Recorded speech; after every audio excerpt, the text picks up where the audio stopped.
Fatty লিভারের কথাটা আমরা প্রায় শুনে থাকি। আলট্রাসোনোগ্রাফিতে রুগীকে পাঠাই, লেখা আছে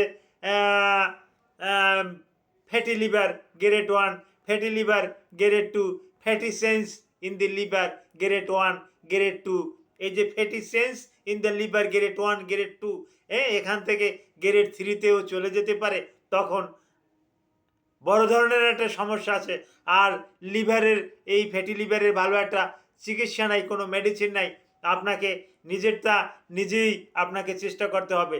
তখন আপনাকে বেশি বেশি করে ওই চর্বি জাতীয় খাবারটাকে বর্জন করতে হবে, বেশি তৈলাক্ত খাবারটা এগুলো সম্পূর্ণরূপে বর্জন করতে হবে। বেশি করে সালাদ খেতে হবে, বেশি করে টক জাতীয় খাবার খেতে হবে। এগুলো খেলে আপনার লিভারটা ভালো থাকবে। তা না হলে এই লিভারটা আস্তে আস্তে ড্যামেজের দিকে চলে যেতে পারে। আপনি অকালে আপনার জীবন নাশ হতে পারে। Thank you all.